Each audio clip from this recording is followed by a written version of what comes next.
or occasionally jump into the air, an exhibition that attracted a curious crowd of onlookers on the Dehradun railway platform. And naturally, when the bag is jumping or rolling, people will see what is there in the bag, and they could make out it must be some kind of an animal. That is why the bag is jumping or rolling. Toto remained in the bag as far as Saharanpur, but while grandfather was producing his ticket at the railway turnstile, Toto suddenly poked his head out of the bag and gave the ticket collector a wide grin. Grin means smile. At the ticket collector's counter, Toto just came out, brought his head out, and then smiled at the ticket collector. The poor man was taken aback. Taken aback means surprised. He was so surprised. Oh, you're keeping a monkey in the bag. With great presence of mind and much to grandfather's annoyance, he said, "Sir, you have a dog with you." And then he thought that it's a dog. So the ticket collector accused that, "Sir, you are stealthily taking the dog with you. You have to pay price for it, like the ticket. You will have to pay for it accordingly." In vain did grandfather take Toto out of the bag. In vain did he try to prove that a monkey did not qualify as a dog or even as a quadruped. Means, it was not a kind of a dog or somebody, something like some animal which is chargeable. So, in vain is being repeated because it was all in vain. Ticket collector did not get assured. He still demanded money. Toto was classified a dog by the ticket collector, and 3 rupee was the sum handed over as his fare. Even they collected the fare for his travelling also, Toto's travelling. Then grandfather, just to get his own back, took from his pocket our pet tortoise and said, "What must I pay for this, since you charge for all animals?" The ticket collector looked closely and he took out his tortoise also and said, "I am bringing the tortoise in also. Would you like to charge for this tortoise also?" At the tortoise, prodded it with its forefinger, gave grandfather a pleased and triumphant look and said, "No charge, it is not a dog." When Toto was finally accepted by grandmother, he was given a comfortable home in the stable, where he had for a companion the family donkey Nana. Now this episode is described, and after that what is happening when this monkey Toto was brought back, this Toto was shown to grandmother, and grandmother said that it's okay. And then this monkey and the donkey, they had a donkey also, and the name of the donkey is what? Nana. So this monkey and this donkey, they are staying together in the stable. Stable is a place where these donkeys and cows and all these people, animals rather, are kept. On Toto's first night in the stable, grandfather paid him a visit to see if he was comfortable.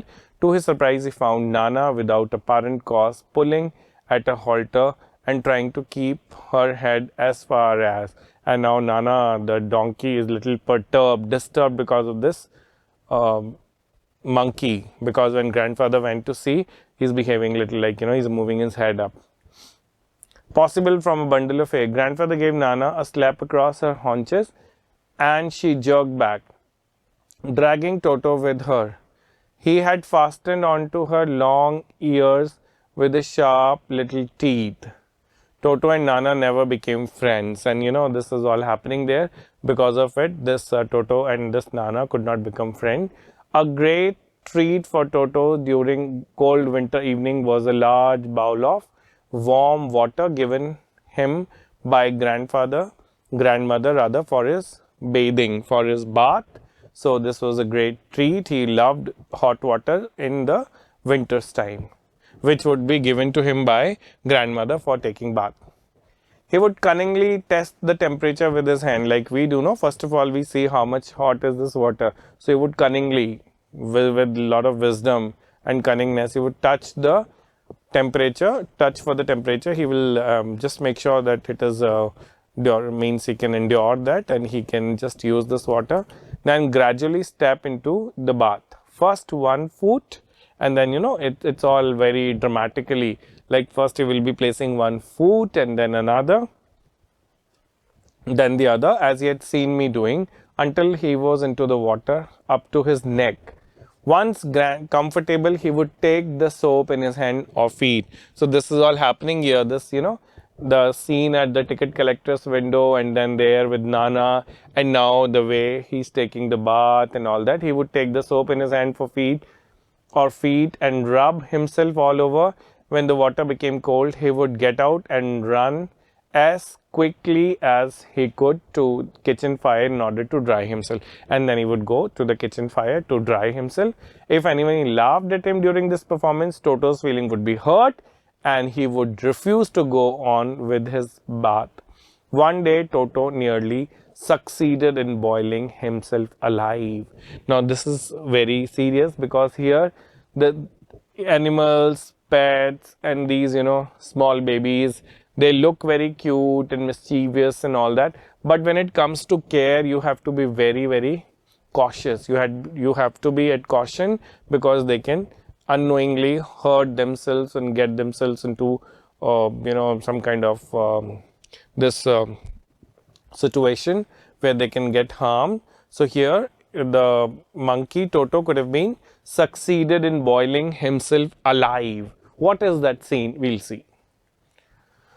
A large kitchen kettle had been left on the fire to boil for tea, and Toto, finding himself with nothing better to do, decided to remove the lid. There was some water boiling in the kettle, so Toto just removed the lid, and then finding the water just warm enough for a bath, he just went inside the kettle with his head sticking out from the open kettle. This was just fine for a while. For some time it was all okay, but gradually the water became even hotter, and then until the water began to boil, Toto then raised himself a little, but finding it cold outside, sat down again. He continued hopping. Hopping is jumping up and down for some time until grandmother arrived and howled him half boiled, and grandmother just dragged them out, because otherwise had the grandmother not come there, he would have been dead or boiled himself. So that's another story. Out of the kettle. If there is a part of the brain specially devoted to mischief, that part was largely developed in Toto. Toto was completely a mischievous monkey. Monkeys generally are very mischievous, but here this Toto is little extra. He was always tearing things to pieces. Whenever one of my aunts came near him, he made every effort to get hold of their dress and tear a hole in it. One day at lunchtime, a large dish of pulao stood in the center of the dining table. Whenever ladies would be coming, it would just be, that particular aunt, he would be catching hold of the dress and make a hole in the sari and all that. One day, now this is an episode where the pulao was placed at the center of the dining table. We entered the room to find Toto stuffing himself with rice, and he was eating rice. My grandmother screamed, and Toto threw a plate at her, and then Toto just threw the entire plate at the grandmother. One of my aunts rushed forward and received a glass of water in the face, and then he threw the glass of water also. When grandfather arrived, Toto picked up the dish of pulao and made his exit through a window, and then when grandfather came, he just ran away through the window. We found him in the branches of the jackfruit tree, a particular tree, jackfruit tree. There he hid himself after doing all that mess with pulao and then that dish, hitting grandmother and aunt and everybody. The dish still in his arms. He remained there all afternoon, eating slowly through the rice, determined on finishing every grain. He wanted to finish every grain of the rice, and then in order to spite grandmother, just anger her more, who had screamed at him, he threw the dish down from the tree, and like small children do, there he threw the dish to annoy grandmother, and chattered with delight when it broke into 100 pieces, and that pulao dish was broken into 100 pieces. Obviously, Toto was not the sort of pet we could keep for long. Even grandfather realized that we were not well-to-do and could not afford the frequent loss of dishes, clothes, curtains and wallpaper. Nobody can afford that much loss, because monkeys are monkeys. They can do any harm. They can, tear anything. They don't know that the price of this particular, this curtain is little high. I should not be doing that. monkeys, animals are animals. So the author is accepting that we can't afford the loss of dishes, clothes, curtains, wallpaper. So grandfather found the Tonga driver and sold Toto back to him for only 3 rupees. And finally, Toto the monkey was purchased in 5 rupees, was given back to this Tonga driver from whom he was taken at the just amount of 3 rupees only. So here we see that all the mischiefs of Toto come to an end with this wonderful story by Ruskin Bond, that is Adventures of Toto. I hope readers you must have enjoyed. Thank you so much.